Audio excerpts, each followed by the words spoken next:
Hi, I'm Paul Slatkus, Good News Broadcast, speaking to Dr. Peter Bruno. Hi, Doctor. How are you? Fine, thanks. Attending physician at Lenox Hill Hospital, Great Hospital, and Beth Israel Hospital, New York City. Medical director of Insall Scott Kelly Institute of Orthopedics and Sports Medicine. How do I say that word?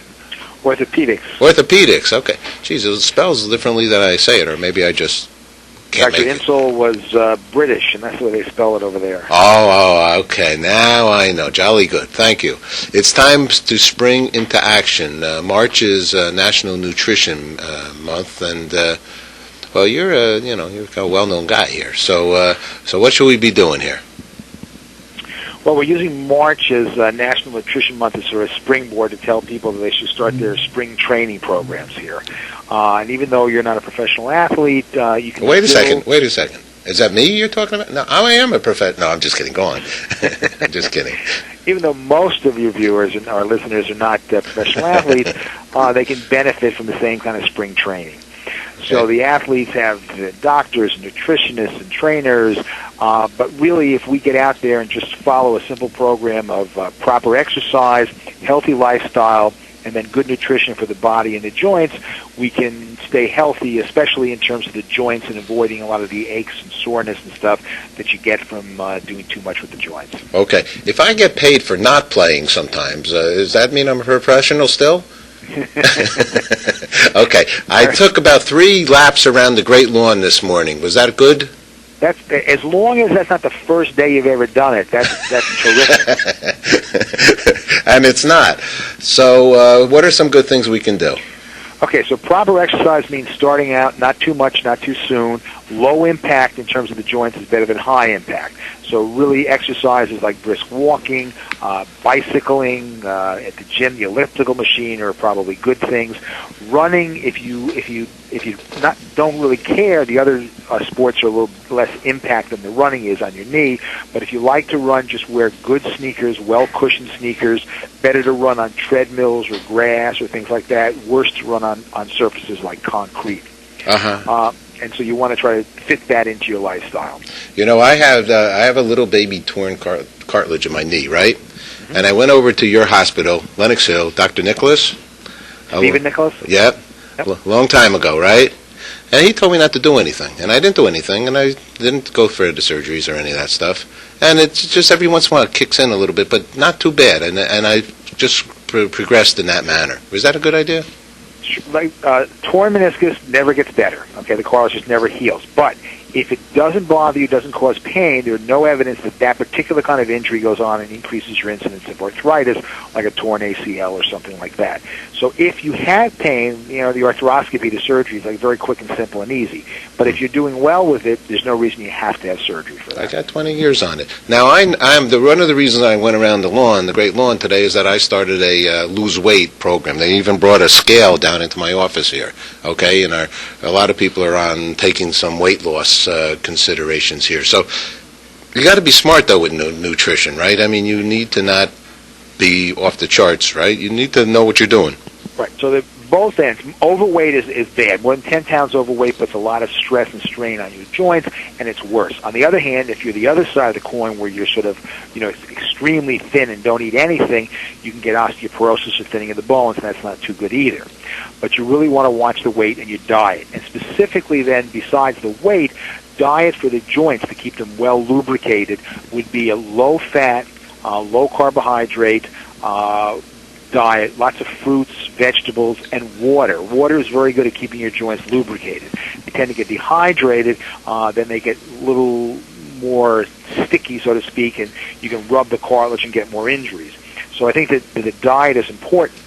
In addition, because you can't have everything in the diet, I also like to use supplements for this.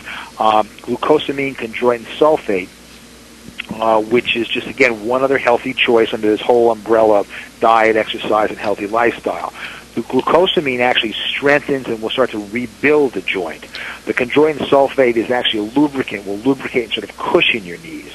And the particular brand I like is Move3 Advanced because it also has joint fluid, there's hyaluronic acid in it, and Uniflex, which is an antioxidant. So as opposed to the regular glucosamine chondroitin sulfate that takes about 2 weeks to get in your system, this gets in about 7 days. And so it sort of starts the process faster. And in New York we like to do everything faster. But it's really not just like a quick fix. This is like over time, with the exercise, with diet, with all this kind of stuff, you sort of decrease the aches and discomforts that you get, and then you'll stay more active. Okay.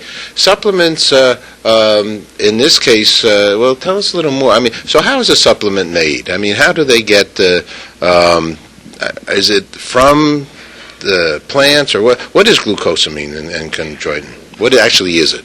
So these are materials which they get actually from, I think, essentially what we're doing is we're building the cartilage or the calcium in the joints.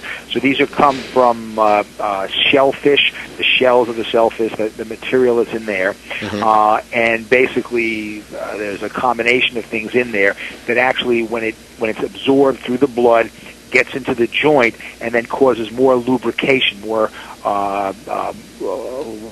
wetness, fluidness in the joint. And again, the real key here is to keep the joints fluid, because if they dry out, they desiccate, if they dry out, then you tend to rub surfaces a little more.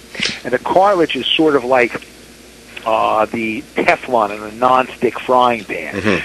So if you keep rubbing it and irritating it, gradually the Teflon comes off, and then the bone underneath starts to pit, and that's where you can eventually go on and have further problems.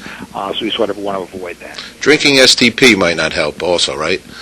STP is probably better for your car. How about olive oil? How about oils like that? Do you think they help? So there's a little bit of debate, but in general, you want to be careful with fats, and so there's a certain amount of that in all the different oils and things like that. But olive oil actually seems to be one that is very good at raising your good cholesterol. It's actually good for that kind of stuff, and so doctors advocate olive oil as a good source of fat or something for the body. Okay. Now, I'm a supplement guy, okay, and I believe in them because I think it's very hard to keep a well-balanced diet. And I've taken those glucosamine and chondroitin, and I take other kinds of things and so on. I take a flaxseed. I take a lot of them. I don't know. I feel good. I feel it's a good part of my regimen. And even if some people say yay, some people say nay. Either way, I'd rather. No one's ever, I don't think, ever said that they're not good for you. Have you ever heard? I have never heard that anybody said supplements are not good for you. I mean, there's some people say, yay, they might be good, some might not. So you might as well go on the side that they potentially could be good for you. Right. I mean, you want to be sensible about this stuff. There are some, like creatine, which is used by bodybuilders, actually is metabolized through the kidney, and if you take too much of it, it can actually cause a problem with the kidneys. But most of the supplements you're taking are just relatively, high protein and stuff, and if you incorporate them in a sensible way, with a good diet and the exercise program, they can actually be beneficial. And some of the simple stuff like the glucosamine chondroitin sulfate really have no problems, and they can be absorbed pretty much by anybody. But if there's any question about any medication, you can always discuss it with your doctor just to be on the safe side. Okay, and you said there's a couple websites here. We have the MoveFreeAdvance.com. We'll link over to that. You mentioned another one to me as well.